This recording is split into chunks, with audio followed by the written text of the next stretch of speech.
थे और ब्रह्मा जी ने दे दी नारद जी को, नारद जी ने दे दी वेद व्यास जी को, और वेद व्यास जी ने लिखना शुरू कर दियो, व्याख्या करी, व्यास किया, लिखते लिखते विस्तार किया और भागवत को 18,000 श्लोकों में लिख दिया। कितने हजार? 18,000 श्लोक हैं, 12 स्कंद हैं, 335 अध्याय हैं, सुखदेव और परीक्षित को संवाद है, शौनक जी महाराज सूत जी को संवाद है। बहुत बड़ा ज्ञान है भागवत।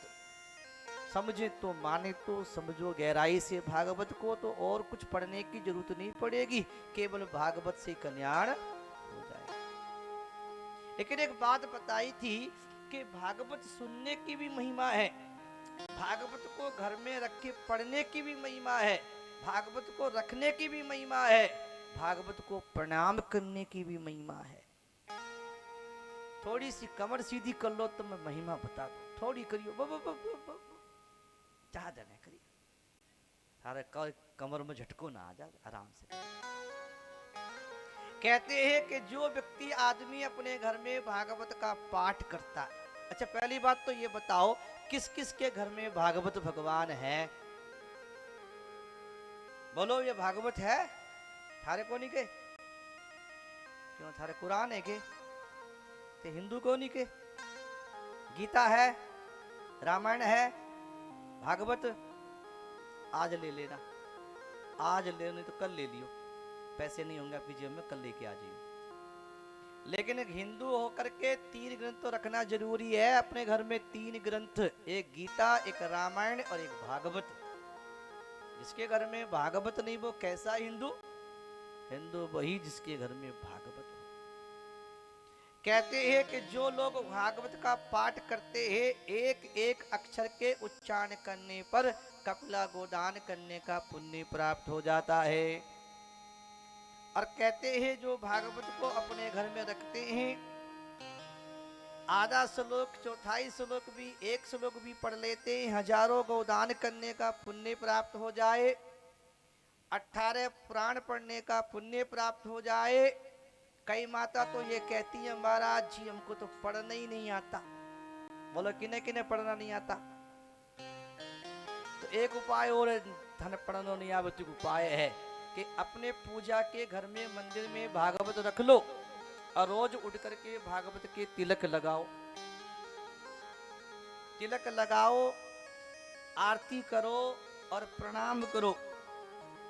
जो व्यक्ति अपने घर में भागवत के तिलक लगाता है, प्रणाम करता है, आरती करता है, उसके द्वारा एक कल्प के लिए देवता तृप्त हो जाते हैं। एक भागवत का पूजा करने से सारे देवी देवताओं की पूजा हो जाती है। कितनी बढ़िया बात है। काली प्रणाम करनो और आरती करनो और पूजा प्रणाम करनो, फूल चढ़ा लो। और कहते हैं कि जिसके घर में भागवत मौजूद होता है यमराज के यहाँ नहीं जाता, वो भगवान विष्णु के पास जाता है। उसके यहाँ भूत प्रेत पिशाच वास नहीं करते। और जहां भागवत की कथा होती है ना, वह भगवान आ जा भैया जी। अब अपने कालू आना गौशाला, क्या नाम है गौशाला को?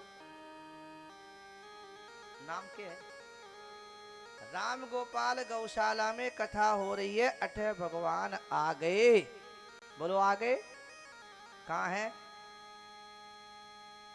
जैसे गाय का बछड़ा हो 4-5 दिन का और उस बछड़े को उस गाय से दूर ले जाओ तो गाय अपने बछड़े से कितना प्यार करती है कि दौड़ के बछड़े के पास आ जाए गाय। बोलो आ जाना।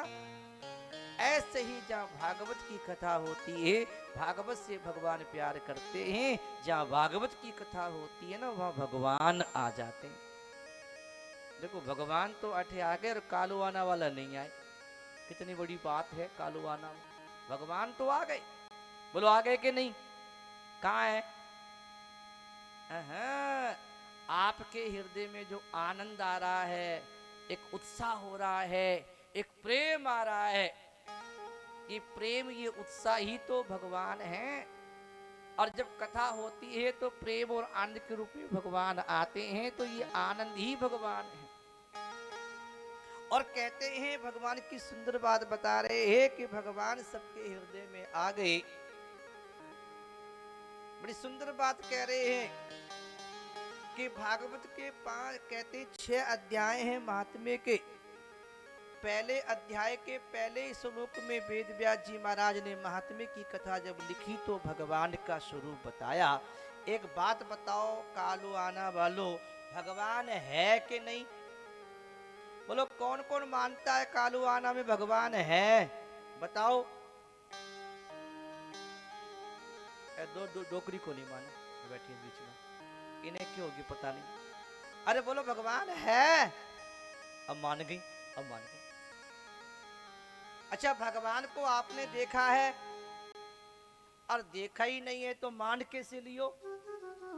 क्या कभी भगवान से आप मिले, दो बात करी भगवान से?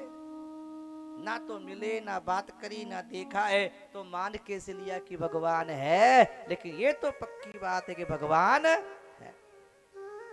क्योंकि हमने तो नहीं देखा है। तुलसीदास, कबीरदास, तुकाराम, मीराबाई, रविदास, हरिदास आदि कितने कितने संत महापुरुष दुनिया में इस धरती पर हुए हैं। उन्होंने भगवान को देखा, उन्होंने लिख दिया पुराणों में, शास्त्रों में कि भगवान है, भगवान है।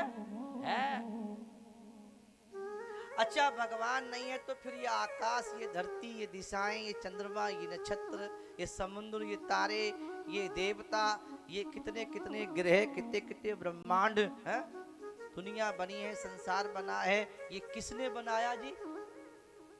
क्या हम बना सकते? हम तो गेहूं का एक दाना भी नहीं बना सकते, भगवान तो कितने अनाज पैदा करता है। इतनी बड़ी संसार को, दुनिया को बनाने वाली जो शक्ति है वो परमात्मा है। अच्छा परमात्मा है तो बताओ परमात्मा एक है कि दो है कि तीन है? कालूवाना में भगवान कितने हैं? एक कैसे काम चल जाएगा? इतने बड़े गांव में 1200 घर है, बोलो एक है कि दो है? भगवान कितने हैं? एक से कैसे काम चल जाएगा?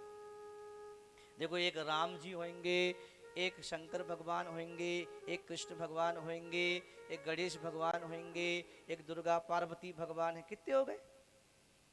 एक कैसे? एक राम दशरथ का बेटा, एक राम घटघट में बैठा, एक राम सब जगत पसारा, एक राम सब जगत से न्यारा। अब बताओ कितने हो गए?